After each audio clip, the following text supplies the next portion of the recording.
Ready? Yep. Yes.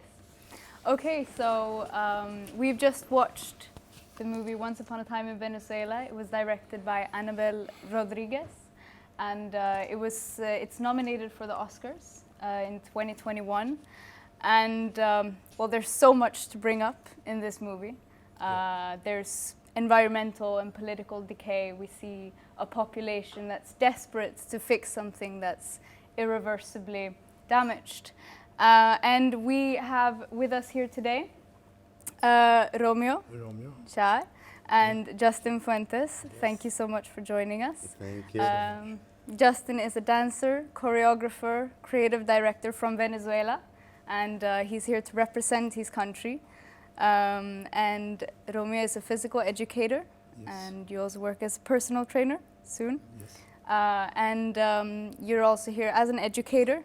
To share, and you're both going to share your opinions and thoughts about this movie. And of course, we will take any questions from the audience here with us today. Thank you for being here. So if you have any questions, we're going to let you post those in the end for Justin and Romeo. So I'm going to start firstly by asking you guys, what is the first impression of this movie, and what is it that appeals to you the most emotionally by this intimate portrait of the population in Congo, Mirador? Okay, hi guys. My name is Justin Fuentes. Already I had the introduction from my friend Filipa in here. And basically what is going on in Venezuela in general is affecting not only this part of the society that we had seen in the movie, that the producer just illustrating there. The most impacting thing about this documentary movie is about in the conditions how this population is living on. So now they are presenting economical problems, they are presenting nutrition problems, they are presenting even problems with the education. They don't have enough resources to be able to learn and to study. So this is going beyond the things that basically we can have in life regularly, which is going to be the food, the education, and a safe place to live. So what is all about the Congo, this population is situated over the water.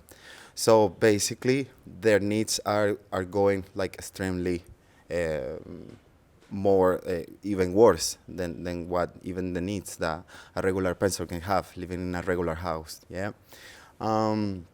About the way they've been selecting the person who's representing the location is only by hand, yeah? So somebody is just pointing at someone just to select them as their mayor or the president of the location, yeah? So this person is actually gonna be responsible to emit the message to the government and to the highest government so that they can take more care about them.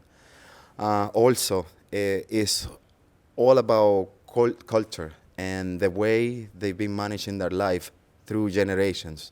So the first thing to apply in one location and in one society, for me and in my opinion, is about the education, to make them aware of how they could live even better in certain future.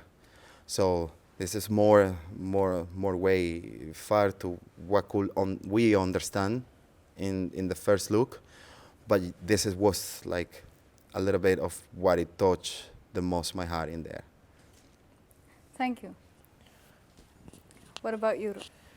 What are your first impressions or thoughts? Yeah, actually, I've been in contact with the Venezuelan people for 3 years, and I didn't expect it actually to watch that kind of movie at all. What I had idea, they are suffering there now because of the economy and this kind of problems. But I didn't expect it to see kind of that education water pollutions also. So they are like suffering for hungriness, education, so many problems actually. So it's really sad to see kind of that. Then during the movie, I was wondering why they live on the water, why they didn't move to the land. And then I was analyzing that problem. Then I found out, maybe in the land they need to buy land, and this costs a lot of money. But in the water, there's international rules that water they cannot buy it or sell it. So that's why they was living in the water. And problem that the politics, they don't care at all about these kids, about the children. Pick up private call, don't care, don't listen to the real problem. That's really sad. Yeah, and I can imagine that you, as an educator yourself, working with children and young adults, how do you relate to the school teacher, Natalie? Who actually, to be honest, I work here in Sweden as a sport teacher, and that's really sad to see that. But I was always talking with my students also to appreciate what we have here in Sweden. Definitely what the education we have here, and the other kids, they don't even have like chance to go to school, to normal school, or to get any education.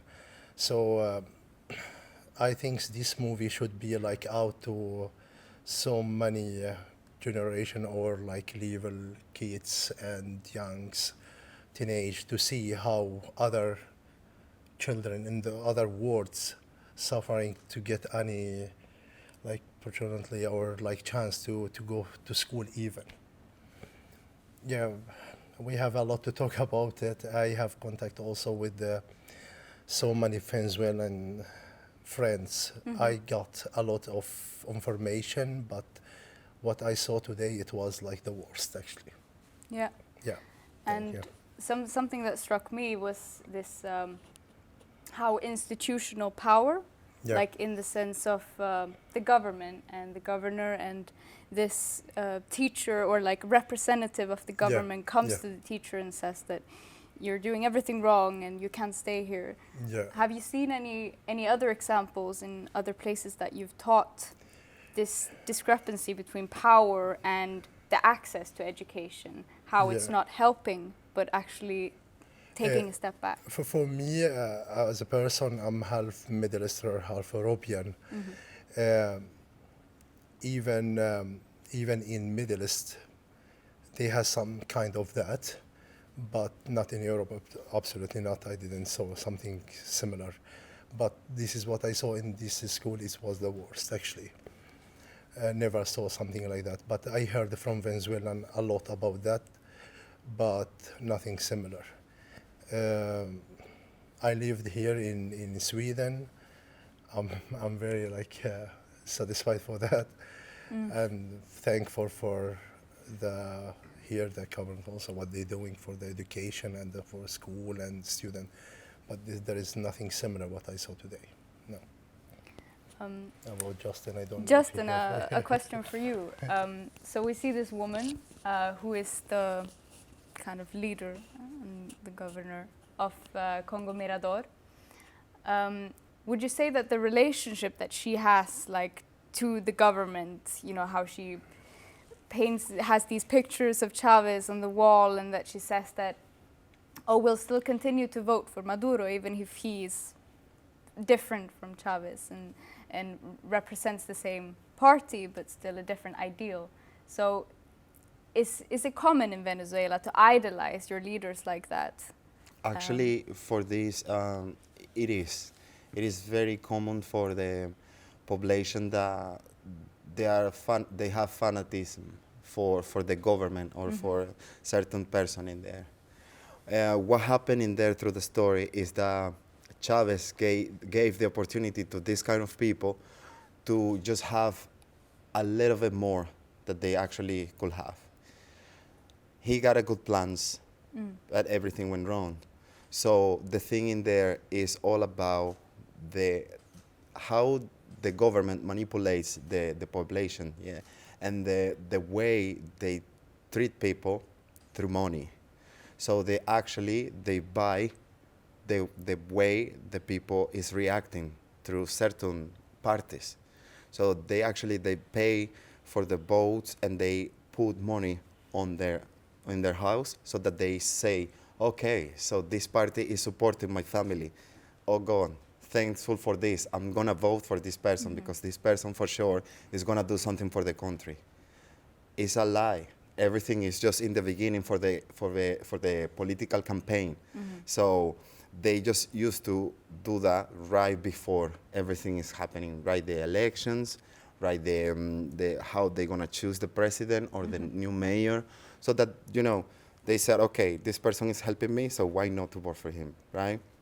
I got the opportunity in 7 years ago to go to the Amazon in Venezuela. And I went there for a week, 7 days I was in there. And I also saw how the community, the Indians, Venezuelan Indians community, they didn't have a school. The school actually was like this one that we saw in the movie. It was only one house where the children was going to just learn how to read, how to write, and so on. This is the way they have been managing like for the past 20 years in Venezuela. So there's kind of like a turning point in the movie where, I don't know if you remember in the audience, but there was a statement that on the 4th of August in 2017, after the election was won by the opposition party, Maduro's government, they established a constituent assembly, which basically revoked all of the rights of the government, the newly elected government. And what we can see is sort of this hope still going on in the population of Congo Mirador, like they're still persevering and trying to save the community. But after this, there's kind of like, they give up and there's more decay than it was before, both environmentally, politically, and like there's a change in mindset.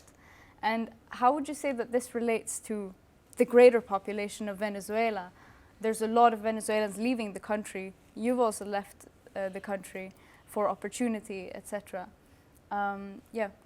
Exactly. So when I left the country, it was 10 years ago. And right in that time, I seen that the country was going through a major change. Also, through the opportunities that I could get outside of Venezuela, they were related to my work as a choreographer, creative director. So I decided to leave the country just for my future.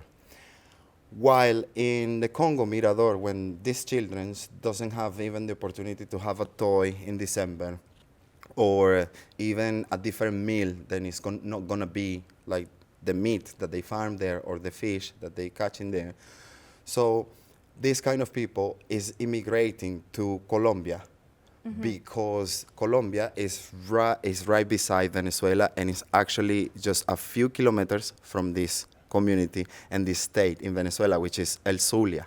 Yeah, so that's why these people around Zulia, which is specifically El Congo Mirador, they just couldn't find the way how to solve the problems. First of all, for their houses, which it was the sedimentation, right? So that they took that as an option to emigrate to a different country because of the political problems, economical problems, problems with the education. So obviously, this is how humanity, I think, works through instinct.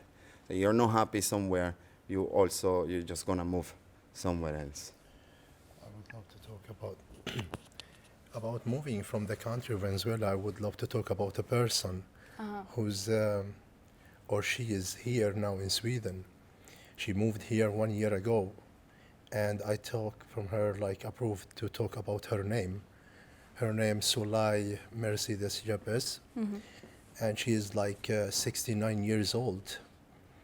She moved to Sweden because she couldn't got her medicine for blood pressure, and unfortunately now she get refused from migration here in Sweden, and she appealed for that because she knows well if she come back to Venezuela she cannot get her medicine, which is like risk her life. And she talked a lot. We was talking a lot about why she moved from her country. And first answer, because she was working in university for over 30 years, and she became retired, and now her salary not enough to buy 3 kilogram pasta. So definitely she gonna move, because we are as a human, we gonna solve our problem in any case, because hungriness nobody can struggle because of the hunger. Nobody gonna solve that. So she has to move, and then she has a medicine and this. So I understand her. So we was talking a lot about who's moving and why they're moving, and how many girls they move to Colombia, if I'm right, in the boarding. And to pass the boarding, they have to cut them hair and sell it for $100, I think, to could across the boarding. And this really very sad. I don't know what to talk about it, but from Middle East, they had a war, and people, they moved from the war. I think also people could move because of the hungry, because of food, because of better life and medicine. So it was really, I heard about really bad experience she had, and that's very sad also. Yeah, definitely. Yeah. And in the movie, you can see this portrayed as, Yeah. the house is being put on the boats, Yeah. and where do we go now? Yeah, exactly. They put a small point now in that small village, but I think the problem is on the whole country. Yeah. As well. And the things is, if you look to Venezuela map and what Venezuelan have as a land, as a country, oil, even the oil and the water. So they has oil, they has everything, good weather, and forest, everything they has, and then the people is poor and struggle hungry. That's very sad. This is I don't know what the solution there. This is, I cannot talk about it, but at least I can talk about these people which I know, and the struggle of the hungriness and less medicines and the real needs. Yeah. So you talked about people that you know and the personal connection that we have to people. This is what I know, because this woman, she live in immigration now, flat close to my mom where she live, and she has real direct contact with her. So we met her, we're trying to help her, and she's living in place now. Nobody speaks Spanish, this hard to find. So she's feel alone, but at least she said, even if I feel alone, even I don't know nobody here, but at least I have a safe place, even a small place to sleep and get my medicine and food.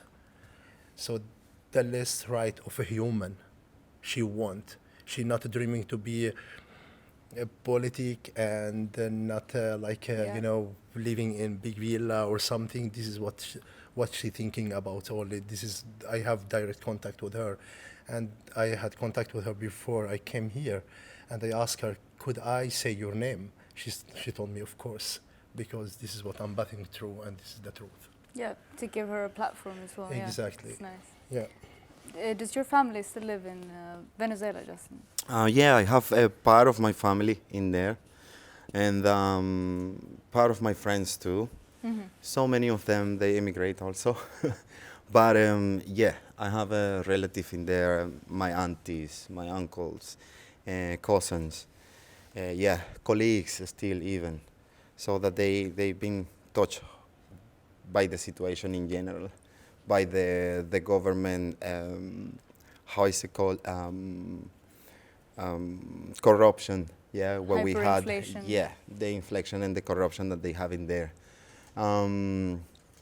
farther than that, there in Venezuela, they have so many natural resources. Yeah, so many lands where they can just generate food, create lands to farm and so on. So why does not this governmental team, which is the mayors, including the president, why do they not eat from this kind of land instead of spending so much money on themselves and just getting the money from nowhere and put it in nowhere also? So my vision with that, it will be, if I could be the president of Venezuela, I will eat in the land. You know, there is an historical person. Our currency is called Bolivar. Uh-huh. So Bolivar, it was the person who did the revolution for part of the Latin America, including Venezuela. So he was Venezuelan, and this family in this time, they have a lot of properties like houses, farms, and they were even doing producing cafe, cacao, wine, and so on. So they were a very powerful family. These houses, they are properties of the state in now. So why do not the president of Venezuela, or even all of them, why do they not take their food from there? They're gonna eat healthy, they're gonna have wellness, and at the same time, they're gonna help the people that they really need this money.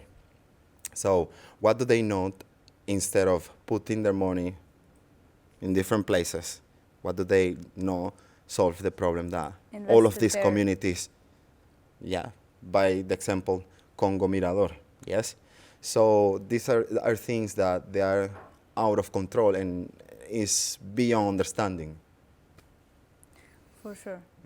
Let's hope you become the president. Yeah. And I was thinking to bring it back a bit to the movie, and because there are also some more positive notes in this movie, or like maybe not positive, but at least fun to see. And they've made it entertaining as well. I mean, they bring up these very eccentric characters in the movie. And because you're a dancer and director and choreographer, and I know that you also founded an organization for young dancers and choreographers in Venezuela to connect and to even connect internationally. And I would just like to ask, especially inspired by this little girl who, you know, makes her own stage and goes up there and dances, how important is dance and poetry and art in this crisis in Venezuela, and what role does it play to bring a message within and outside Venezuela? Yeah, actually, not only like we as a dancers, and there's so many of my colleagues that they are just planting small seeds, yeah, and helping a lot of amount of people through their art, motivating them even. It's a motivation for those who still remain in there, yeah, to just continue with their dreams, to do something with their life. And in particular, this little girl is just the reflection of those who are expecting something else in their life, those who have a vision in that artistic way, something that somebody that has a dream, yeah, already in their mind and in their heart. So it was really, really beautiful to see how a young generation just straight away start to express themselves in such a way. Yeah. In general, there is also entrepreneurs, people who do funny videos, people who create content on the social media just to make the population or the people in Venezuela laugh and have just at least a smile every day in these situations. So shout out to these people. Yes, definitely. Exactly. Yeah, I just want to say congratulations to all of them, friends of mine, and all of them part of them that I don't know. Just congratulations just for making these people smile and have fun on the outside and inside of Venezuela too. Yeah. Thank you so much. Would you like to add something? Yeah, I would love to talk about this little girl, what she gave me actually. I found out in these people, Venezuelan people, that they can find the happiness in small things and satisfaction, you know, with what they own, what they have. But probably they should find the less level of the human rights, food, statement, home, and then I think they are so happy people. They love to be happy. They are very kind and friendly.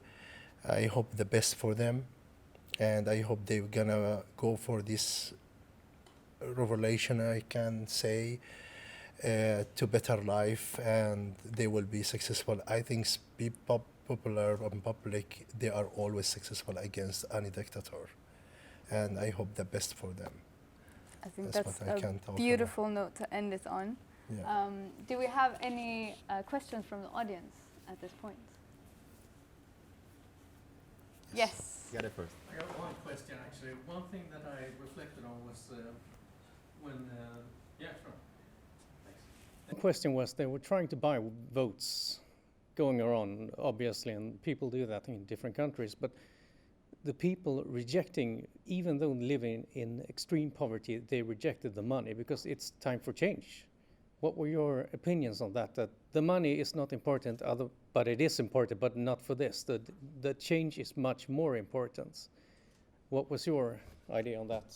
Yeah, my perception, it was mostly about the fear that they have, the fear to be persecuted by these kind of parties. Because when there is corruption, there is any kind of criminal acts involved. Corruption itself is criminal. So that's why the people just used to refuse instead of taking the money when exactly they really need it. But actually, the corruption inside of this voting center is even worse than giving outside the money. Somebody can offer in there in Venezuela for a vote, let's say $200 for minimum, yeah? And then when they do the voting for the candidate or the person that they should be voting, they lose it because they change it internally also. So this is how they actually playing in there. Yeah, mostly my perception is, in general, it's about fear of that. So either the person who vote or the person who don't go to vote, they are propense to lose their vote, even if they want to change the country. Do we have any other questions? Otherwise, I think we would like to give a massive thank you to Romeo and Justin for joining us here today. They've been traveling from Stockholm. And I would also like to thank the Doc Lounge team, the film team here today. Yes, guys, thank you. And of course the audience for being here with us. We're only 8 because of COVID restrictions. So I hope you all have a wonderful night. Thank you. Thank you. Thank you so much. Thank you.